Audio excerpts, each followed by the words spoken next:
कहानी की शुरुआत होती है 28वीं सदी में, जहां धरती का पुराना इंटरनेशनल स्पेस स्टेशन दूसरे ग्रहों के लोगों के साथ मिलकर काम करने लगा था। हर नए ग्रह के लोग अपना स्टेशन लेकर आए और उसे धरती के स्टेशन से जोड़ दिया। फिर धीरे धीरे ये सब मिलकर एक बड़ा सा मल्टीकल्चरल शहर बन गया, जिसे अल्फा का नाम दिया गया। अल्फा में इस वक्त हजारों ग्रहों की लाखों प्रजातियां रहती थीं। ये शहर इतना बड़ा हो गया था कि इसे डीप स्पेस में भेज दिया गया, जिससे ये और ज्यादा लोगों तक पहुंच सके और लगातार बढ़ता रहे। अब इतनी बड़ी आबादी में शांति बनाए रखने के लिए यूएचएफ यानी यूनाइटेड ह्यूमन फेडरेशन ने एक पुलिस डिवीजन बनाया। अल्फा के डीप स्पेस में जाने के पूरे 400 साल बाद हम म्यूल नाम के ग्रह को देखते हैं, जहाँ के लोग पूरी शांति से जी रहे थे। वहाँ के लोगों का किसी दूसरी प्रजाति से कोई संपर्क नहीं था। वो समंदर में से ऊर्जा से भरे हुए मोती इकट्ठा करते और कन्वर्टर नाम के एक खास जानवर की मदद से उनकी कॉपीज बना लेते। लेकिन एक दिन अचानक आसमान से मलबा गिरना शुरू हो गया। उस मलबे में कई छोटे जहाज और एक बहुत बड़ा स्पेसक्राफ्ट भी शामिल था। जैसे ही वो स्पेसक्राफ्ट प्लैनेट से टकराया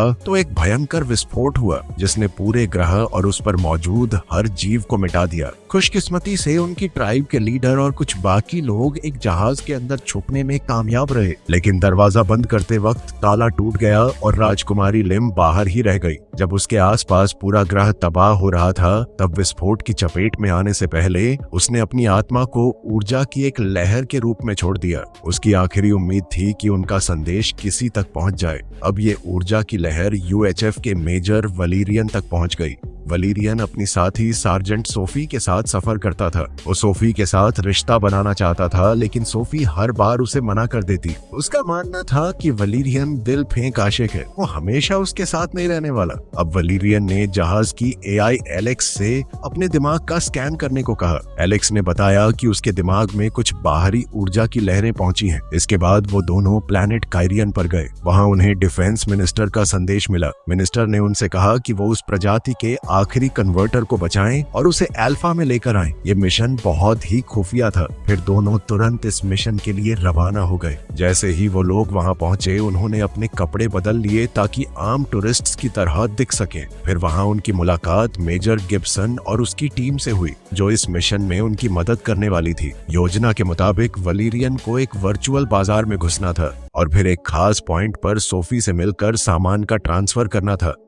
ये पूरा बाजार एक अलग डायमेंशन में मौजूद था और वहां तक पहुंचने के लिए वलीरियन को खास गॉगल्स और हेलमेट पहनना पड़ा। फिर अंदर पहुंचते ही उसने नियम तोड़ दिए और उस हिस्से में घुस गया जहां इंसानों का जाना मना था। वहां उसकी मुलाकात सार्जेंट कूपर से हुई। कूपर ने उसे एक खास चश्मा दिया जो हेलमेट की जगह काम करता था, जिसकी मदद से वो एक और डायमेंशन तक पहुंच सकता था। उसने वलीरियन को एक बंदूक और उसे चलाने के लिए एक क्यूब भी दिया। साथ ही उसके शरीर का स्कैन करके उसे अदृश्य बना दिया। अब बिना किसी की नजर में आए वलीरियन एक रहस्यमयी दुकान तक पहुंच गया। वहां आइगॉन कन्वर्टर को बेचने की कोशिश कर रहा था। खरीदने वाले वही एलियन थे जिन्हें वलीरियन ने अपने सपने में देखा था। बदले में वो उसे खास ऊर्जा वाले मोती देने वाले थे, लेकिन आइगॉन लालच में आ गया और ज्यादा मोती मांगने लगा। दोनों तरफ के लोग किसी समझौते पर नहीं पहुंच पाए और अचानक वहां मौजूद सभी लोगों ने एक दूसरे पर हथियार तान दिए। उसी समय वलेरियन ने भी अपनी गन निकाल ली।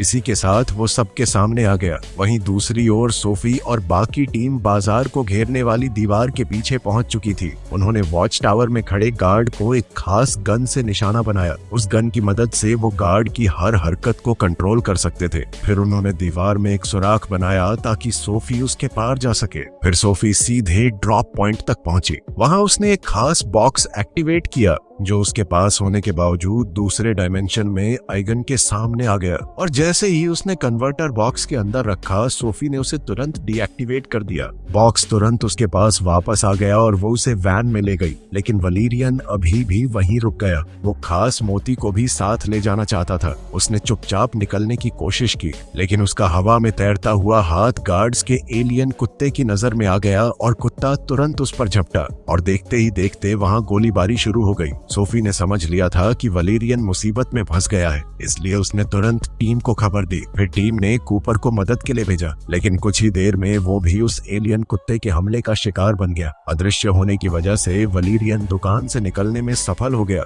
लेकिन बॉक्स पैड टूट चुका था, इसलिए वो उस डायमेंशन से बाहर नहीं निकल पा रहा था। तभी एक गार्ड ने उसे मार्केट में घूमते देख लिया और उसके पीछे पड़ गया। गार्ड ने उस पर मैग्नेटिक मेटल के कई गोले दाग दिए। वो गोले उसके बॉक्स से चिपक गए और इतने भारी हो गए कि वलेरियन एक गड्ढे के अंदर जा गिरा। नीचे गिरकर वो एक आर्केड में पहुंच गया। वहां उसकी नजर एक छोटे बच्चे पर पड़ी जो खिलौने वाली बंदूक से खेल रहा था। वलेरियन ने मौका देखकर मैग्नेटिक गोलों में से एक बच्चे की बंदूक में डाल दिया। फिर बच्चे ने मजाक मजाक में उसे एक पास खड़े एलियन पर चला दिया। मैग्नेट्स के असर की वजह से बाकी सारे गोले भी उसी एलियन की तरफ खींच गए। आखिरकार वलेरियन उस एक्स्ट्रा बोझ से आजाद हो गया और दोबारा खड़ा हो सका, लेकिन उसकी वजह से बच्चा रो पड़ा और इसके बाद बच्चे का पिता उसके पीछे भागने लगा। वलेरियन मार्केट में दौड़ता रहा और आखिरकार सोफी से टकरा गया। तब सोफी ने तुरंत बॉक्स ठीक कर दिया, लेकिन उसी वक्त गार्ड्स और एलियन कुत्ता फिर से वलेरियन तक पहुंच गए। मुसीबत अभी खत्म नहीं हुई थी। असल में उनकी लोकेशन पकड़ी जा चुकी थी और आइगन ने उनके पीछे एक और भी बड़ा खतरनाक जीव भेज दिया। फिर दोनों जान बचाकर मार्केट से बाहर की तरफ दौड़े।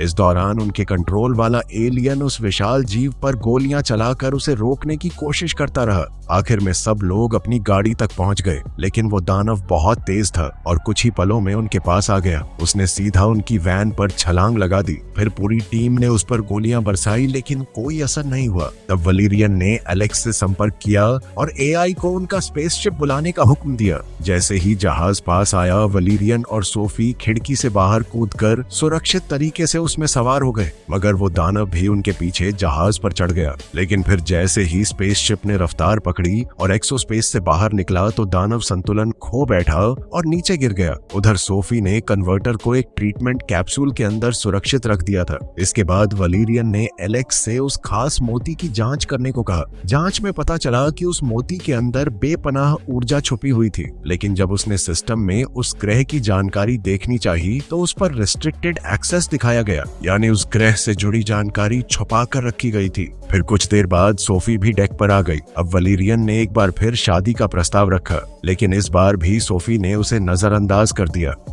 इसके बाद दोनों अल्फा पहुंच गए, जहां कन्वर्टर साथ लाने की वजह से उन्हें वीआईपी एक्सेस दिया गया। वहां उनकी मुलाकात जनरल ऑक्टोबार से हुई। जनरल ने उन्हें स्टेशन के बीच में मौजूद एक रेडियो एक्टिव जोन के बारे में बताया। वहां जांच के लिए ड्रोन्स और खास सैनिकों को भेजा गया था, लेकिन जो भी उस जोन में गया वो कभी वापस लौटकर नहीं आया। असल में ये रेडियो एक्टिव इलाका हर दिन और ज्यादा फैल रहा था। अगर उसे जल्दी नहीं रोका गया तो पूरा स्टेशन उसकी लपेट में आ सकता था। इसी दौरान कमांडर अरुण अपनी केट्रॉन्स ड्रॉइड की सेना के साथ वहां पहुंच गया। उसे सिक्योरिटी काउंसिल की एक खास मीटिंग में जाना था और वो अपनी ड्रॉइड सेना को भी साथ ले जाने वाला था, लेकिन तभी डिफेंस मिनिस्टर का कॉल आया। मिनिस्टर ने अरुण को वलेरियन और सोफी को बॉडीगार्ड के रूप में साथ ले जाने का हुक्म दिया। खैर, मीटिंग के लिए निकलने से पहले अरुण एक कैदी को देखने गया। वो कैदी प्लैनेट म्यूल का एक एलियन था, जिस पर जानकारी निकालने के लिए बुरी तरह अत्याचार किया जा रहा था, लेकिन इतने दिनों बाद भी उसने कुछ नहीं बताया।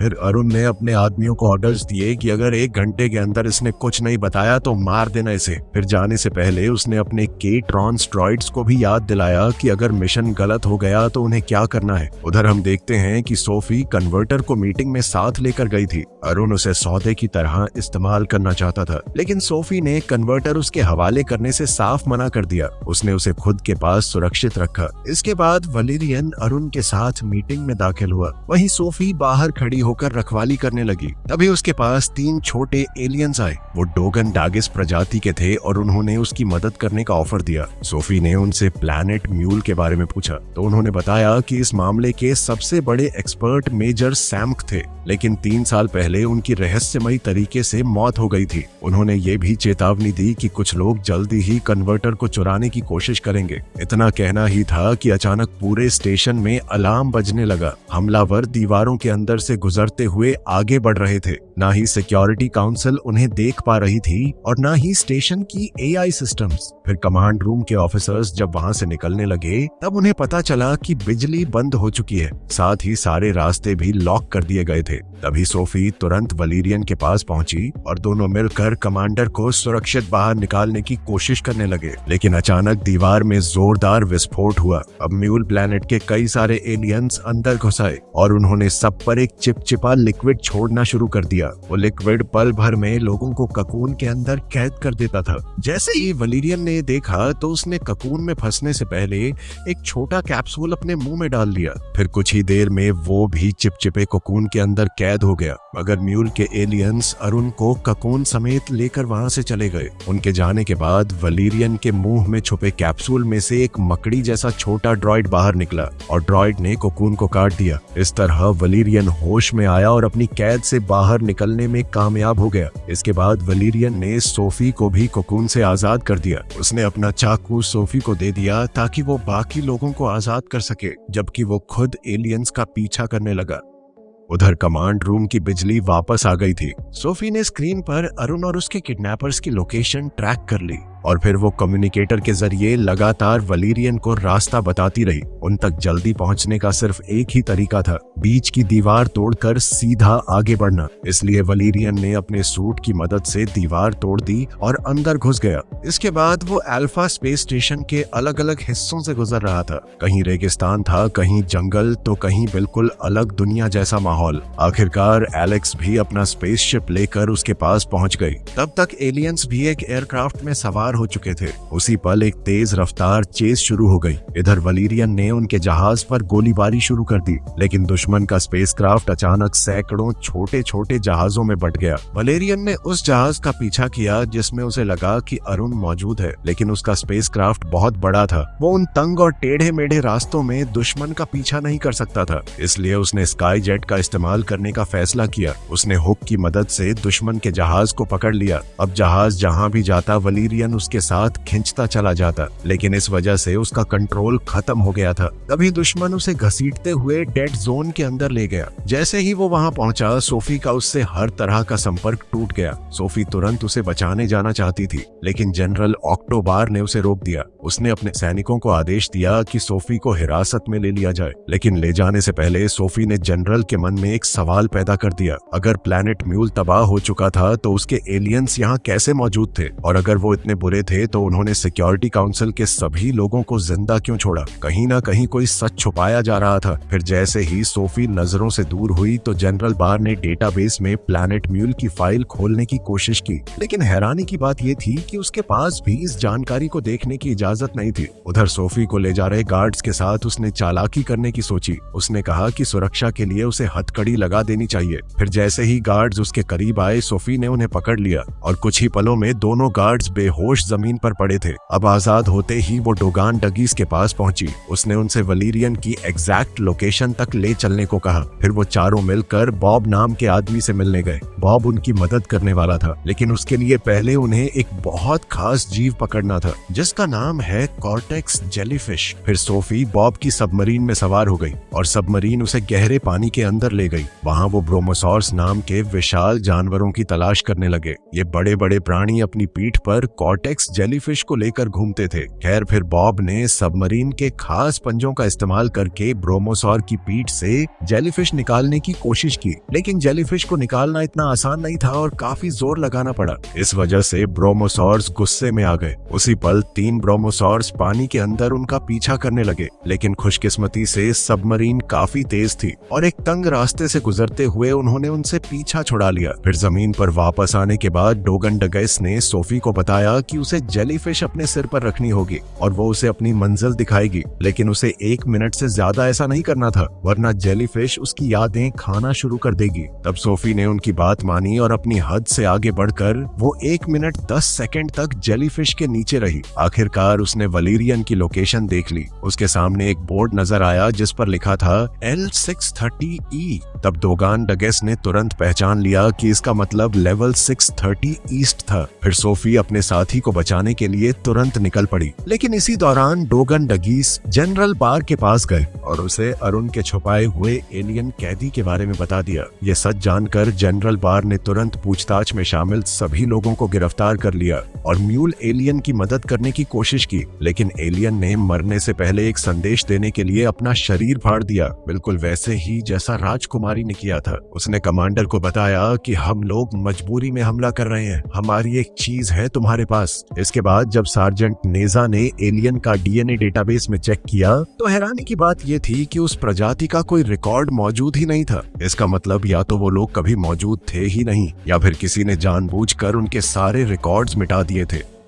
वहीं दूसरी ओर सोफी लेवल 630 ईस्ट पहुंच गई थी। वहां की पथरीली जगह से गुजरते हुए उसने वलेरियन को जमीन पर बेहोश पड़ा देखा। तब उसने खास दवा का इस्तेमाल करके वलेरियन को होश में लाया। उसके होश में आते ही दोनों के बीच एक प्यारी नोक-झोंक शुरू हो गई। खैर, जब वलेरियन अपना जहाज ठीक कर रहा था तब सोफी तितलियों को देखकर अपना मन बहला रही थी। लेकिन उसे पता नहीं था कि सारी तितलियां असली नहीं थीं, बल्कि कुछ तितलियां सिर्फ चारा थीं। उसने जैसे ही एक तितली को छुआ वो अचानक हवा में खींच ली गई। असल में उसे प्लैनेट गोरा की बुलान बथॉर्स नाम की ट्राइब ने पकड़ लिया था और वो उसे अपने बंदी इलाके में ले गए। उधर वलेरियन ने भी जानबूझकर एक तितली को छुआ ताकि वो भी उस जगह पहुंच सके। लेकिन खींच कर लाए जाने के बाद उसने अपने दुश्मन पर गोली चला दी और एक दीवार के पीछे छुप गया। फिर वहीं से उसने दोबारा एलेक्स से संपर्क बना लिया। फिर एआई ने उसे बताया कि बिना किसी डिप्लोमेटिक दिक्कत के अंदर घुसने का एक ही तरीका था, एक ग्लैमोपॉड ढूंढना। अब वलेरियन डेड जोन से बाहर आ चुका था तो यूएचएफ उसकी लोकेशन दोबारा ट्रैक कर पा रहा था। गार्ड्स को ऑर्डर दिया गया था कि उसे नुकसान न पहुंचाया जाए, सिर्फ ढूंढ कर मदद की जाए। इसी का फायदा उठाते हुए वलेरियन ने एक ऑफिसर को धमकाया, उससे एक खास इनविजिबल गन छीन ली और उसे बेहोश करके पैराडाइज एली में घुस गया। वहाँ सड़क पर कई इंसानी कॉल गर्ल्स अपनी सेवाएं दे रही थी, लेकिन वलेरियन सीधा एक खास क्लब में गया और वहाँ के मालिक जॉली से एक ग्लैमोपॉड मांगा। ग्लैमोपॉड एक ऐसी एलियन प्रजाति थी जो अपना रूप बार बार बदल सकती थी। फिर जॉली उसे बबल का शो दिखाने ले गया। बबल डांस करते वक्त बार बार अपना चेहरा और पूरा रूप बदल रही थी। शो खत्म होते ही वलेरियन ने अपनी गन निकाली, जॉली को बेहोश कर दिया और बबल से एक डील की। असल में बबल एक इलीगल इमिग्रेंट थी। वलेरियन ने वादा किया कि अगर वो सोफी को ढूंढने में मदद करेगी तो वो उसे लीगल पास और क्लब से आजादी दिलवा देगा। इस पर बबल मान गई। उसने वलेरियन को अपने जेली जैसे शरीर के अंदर छुपा लिया और खुद जॉली का रूप धारण कर लिया। इसी चाल से दोनों क्लब से बाहर निकल गए। फिर सोफी तक पहुंचने के लिए बबल ने फिर से अपना रूप बदला और एक बुलान बथौर बन गई ताकि वो उस जगह आसानी से घुस सकें जहां पर सोफी को कैद करके रखा गया था। वहीं दूसरी तरफ सोफी अपने कैद करने वालों से बात करने की कोशिश कर रही थी, लेकिन कोई उसकी बात नहीं समझ रहा था। सब लोग बस उसे अलग अलग कपड़े दिखा रहे थे ताकि वो एक चुन सके। आखिर में उसे एक सफेद ड्रेस पहनाई गई और उसके सिर पर एक बहुत बड़ी टोपी रखी गई। फिर उसे कई नौकरों की लाइन में खड़ा कर दिया गया जो अपने राजा के लिए खाना लेकर जा रहे थे। इसी लाइन में बबल और वलेरियन भी चुपके से शामिल हो गए। राजा एक एक करके सारे पकवान देख रहा था और हर डिश को नापसंद कर रहा था। वलेरियन की डिश भी उसे पसंद नहीं आई। तब वलेरियन लाइन से अलग होकर चुपचाप देखने लगा कि सोफी के साथ क्या होने वाला है। फिर जब सोफी की बारी आई उसकी ट्रे में सिर्फ एक नींबू रखा था। राजा ने वो नींबू उठाया और उसका रस सोफी के सिर पर निचोड़ दिया। फिर उसने एक अजीब सा औजार निकाला और सोफी की खोपड़ी खोलने की तैयारी करने लगा। तब वलेरियन ने एक पल भी बर्बाद नहीं किया और उसने अपनी ट्रे एक गार्ड के मुंह पे दे मारी।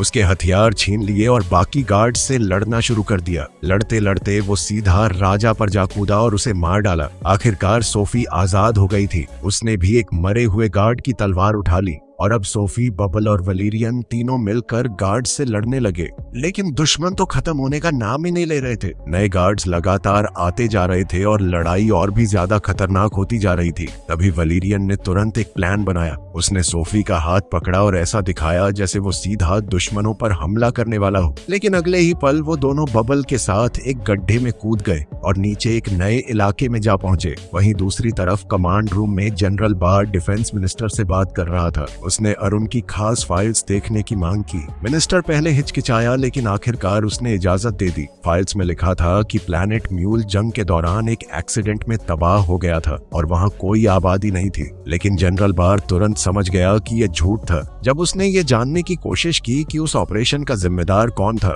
तो उसे पता चला कि वो जानकारी भी राज थी। एक और चीज उसे परेशान कर रही थी। अरुण के केट्रॉन्स रोबोट्स हर वक्त आसपास मौजूद रहते थे। उन्हें अरुण ने खुद प्रोग्राम किया था और उन्हें हटाने का कंट्रोल भी सिर्फ उसके पास था। इधर वलीरियन और सोफी एक बहुत बड़े कचरे के कंटेनर में जा गिरे थे। वहां उन्हें पता चला कि लड़ाई के दौरान बबल बुरी तरह जख्मी हो चुकी थी। अपनी आखिरी सांसों में बबल ने वलीरियन से सिर्फ एक बात कही। उसने कहा कि वो सोफी का हमेशा ख्याल रखे। इतना कहकर उसका शरीर धीरे धीरे धूल में बदल गया। बबल की मौत से उदास होकर वलीरियन और सोफी आगे बढ़ने लगे। वलीरियन दावा कर रहा था कि उसे पता है वो कहाँ जा रहा है। फिर रास्ते में उसने एक सच बताया। उसने कहा कि राजकुमारी लिम की आत्मा शुरू से उसके अंदर मौजूद थी और वही उसे रास्ता दिखा रही थी। आखिरकार चलते चलते दोनों डेड जोन के अंदर पहुंच गए। हैरानी की बात यह थी कि उनके साथ कुछ भी बुरा नहीं हुआ। ना कोई रेडिएशन थी, ना कोई बीमारी। तब उन्हें समझ आया कि डेड जोन का खतरा शुरू से ही एक झूठ था। अब वलेरियन को यकीन हो गया कि अरुण असल सच जानता था। फिर थोड़ी देर बाद वो एक चमकती हुई दीवार तक पहुंचे। उस चमकती दीवार के पीछे वही लोग मौजूद थे जिनकी वो तलाश कर रहे थे। ऐसा लग रहा था जैसे वो सिर्फ उन दोनों का इंतजार कर रहे हों। फिर म्यूल के नेताओं ने उन्हें सालों पहले घटी पूरी घटना सुनाई। प्लैनेट के तबाह होने के बाद वो लोग उस जहाज में बच गए थे जिसमें वो भाग निकले थे। कई सालों तक वो अंतरिक्ष में भटकते रहे। जहाज में जो भी सामान और टेक्नोलॉजी बची थी, उसी की मदद से उन्होंने जिंदा रहना सीखा। जहाज के डेटाबेस में मौजूद सारी साइंस और जानकारी का इस्तेमाल करके उन्होंने अपनी सभ्यता को दोबारा खड़ा करना शुरू किया। मगर कई सालों बाद कुछ स्क्रैप डीलर्स ने उन्हें ढूंढ निकाला। आखिर में उनका जहाज अल्फा स्टेशन को बेच दिया गया और तब से मूल के लोग छुपकर अल्फा के अंदर रह रहे थे। वहां रहते हुए उन्होंने और ज्यादा ज्ञान हासिल किया और एक नया जहाज बनाना शुरू किया, जिसके जरिए वो किसी नए ग्रह पर अपना घर दोबारा बसा सके। लेकिन उनकी योजना में दो चीजों की कमी थी, एक कन्वर्टर और एक एनर्जी पर्ल। इसी वजह से उन्होंने आइगन को उन दोनों चीजों को चुराने के लिए रखा था ताकि अरुण को उनके बारे में पता न चले। लेकिन बदकिस्मती से वलीरियन और सोफी ने अनजाने में उनकी पूरी योजना बिगाड़ दी थी। मगर अब जब वलीरियन और सोफी को म्यूल के लोगों की पूरी कहानी पता चल गई तो एलियंस ने उन पर भरोसा किया और अरुण को होश में ला दिया। होश में आते ही अरुण ने वलेरियन और सोफी को हुक्म दिया कि वो म्यूल के लोगों को गिरफ्तार कर लें। उसने दावा किया कि ये सब झूठ बोल रहे हैं और जिस वक्त उस इलाके में जंग चल रही थी उस समय प्लैनेट म्यूल पर कोई आबादी मौजूद नहीं थी। लेकिन इस बार वलीरियन और सोफी उसकी बातों में नहीं आए। दरअसल वो पहले ही समझ चुके थे कि असल में हुआ क्या था। सच तो ये था कि उस दिन अरुण ही ऑपरेशन का कमांडर था। उसने बिना परवाह किए मिसाइल्स लॉन्च करने का ऑर्डर दे दिया, जबकि वो जानता था कि वहां पर लोग हैं। फिर बाद में अपना जुर्म छुपाने के लिए उसने सारे सबूत मिटा दिए। इसी सच को छुपाने के लिए उसने मेजर सैम का कत्ल करवाया था। आखिरकार अरुण ने सच कबूल कर लिया। उसने माना कि ये सब उसने किया था। उसका कहना था कि अगर सच बाहर आ जाता तो अल्फा में इंसानों की इज्जत और ताकत दोनों खत्म हो जाती। लेकिन वलीरियन ने उसकी बात सुनने के बजाय सीधा उसके मुंह पर मुक्का दे मारा। फिर उसने अपने पास मौजूद वो एनर्जी पर्ल म्यूल के लोगों को दे दी। सोफी भी उन्हें कन्वर्टर देना चाहती थी। पहले तो वलीरियन ने विरोध किया और याद दिलाया कि कन्वर्टर सरकारी संपत्ति है। लेकिन फिर सोफी ने उससे कहा कि इसी वजह से वो उससे शादी नहीं करना चाहती, क्योंकि वो प्यार और इंसानियत की असली अहमियत नहीं समझता। ये बात सुनकर वलीरियन ने अपनी सोच बदल ली और कन्वर्टर भी म्यूल के लोगों को दे दिया। तब सोफी उसके इस फैसले से इतनी खुश हुई कि उसने पहली बार उसके होठों पर किस किया। मगर इसी दौरान जनरल बार के सैनिक और केट्रॉन्स चमकती दीवार के दूसरी तरफ पहुंच गए थे। जांच करने पर उन्हें पता चला कि वहां पर कोई कंटामिनेशन है ही नहीं। फिर भी उन्होंने एहतियात के तौर पर बॉम्ब्स लगाना शुरू कर दिया। इधर म्यूल के नेता ने एनर्जी पर्ल को कन्वर्टर को खिला दिया था। आखिरकार उनके पास वो ऊर्जा आ गई जिसकी उन्हें सालों से जरूरत थी। उसी पल नए जहाज का सिस्टम एक्टिवेट हो गया। फिर कुछ ही पलों में एक विशाल होलोग्राम उभर कर आया जो उनके पुराने ग्रह म्यूल की तस्वीर दिखा रहा था। अब उनका मिशन पूरा हो चुका था। राजकुमारी लिम की आत्मा भी आखिर सुकून पा सकती थी। तब म्यूल के लोगों ने उसकी आत्मा को वलेरियन के शरीर से अलग कर दिया। वहीं बाहर सैनिकों के आने की खबर मिलते ही कुछ म्यूल म्यूल एलियंस दीवार पार करके उन पास गए। उन्होंने बहुत शांति और नरमी से बात की ताकि सबको समझ आ सके कि उनका किसी को नुकसान पहुंचाने का इरादा नहीं था। ये सब देखकर जनरल बार को भी सच पर और ज्यादा यकीन हो गया। उसी वक्त वलेरियन और सोफी ने उससे संपर्क किया और पूरी कहानी बता दी, लेकिन बॉम्ब्स को रोकने और ऑपरेशन कैंसिल करने के लिए अब भी एक चीज जरूरी थी और वो थी अरुण की इजाजत। तब वलेरियन और सोफी अरुण को खींचकर अंदर लाए और उससे सच बुलवाने की कोशिश की, लेकिन अरुण ने तो उल्टा ही हुक्म दे दिया, सब कुछ खत्म कर दो। उसके इतना कहते ही उसके केट्रॉन ड्रॉइड्स ने हमला कर दिया। ड्रॉइड्स ने दीवार के पास मौजूद लोगों पर भी हमला कर दिया और कमांड रूम में मौजूद ऑफिसर्स को भी मारना शुरू कर दिया। उधर जनरल बार ने सार्जेंट नेजा को काउंटडाउन रोकने का हुक्म दिया। जब सोफी गुस्से में एरन को लगातार मुक्के मार रही थी और वलेरियन दीवार पार करके केट्रॉन्स पर फायरिंग कर रहा था, तब नेजा चुपके से कंट्रोल पैनल तक पहुंच गया। उसने सीधा मेन सिस्टम के सोर्स के साथ काम करना शुरू कर दिया। अब हर सेकंड के साथ वक्त खत्म हो रहा था। आखिरकार नेजा ने धमाके से सिर्फ 1 सेकंड पहले काउंटडाउन रोक दिया। सभी बॉम्ब्स डीएक्टिवेट हो गए और म्यूल के लोग अपने नए स्टारशिप में सुरक्षित तरीके से अल्फा स्टेशन छोड़ने में कामयाब हो गए। फिर कुछ देर बाद बचे हुए कुछ सैनिकों ने कमांडर अरुण को एक जगह पर लटका हुआ पाया। वो उस सुराख के पास लटक रहा था जहां से म्यूल के लोग निकल कर गए थे। ये देखकर जनरल बार ने तुरंत हुक्म दिया कि अरुण को उसके अपराधों के लिए गिरफ्तार कर लिया जाए। इधर वलेरियन और सोफी भी बच निकलने में कामयाब हो गए थे। तब रेस्क्यू टीम का इंतजार करते हुए वलेरियन ने एक बार फिर सोफी से शादी का सवाल पूछा। इस बार सोफी ने उसे सीधा मना नहीं किया। उसने कहा शायद कर भी लूं। फिर उसने आगे बढ़ के वलेरियन को चूम लिया। तो चलो, हीरो को लड़की मिल गई, विलन भी पकड़ा गया। मिलते हैं अगली वीडियो में।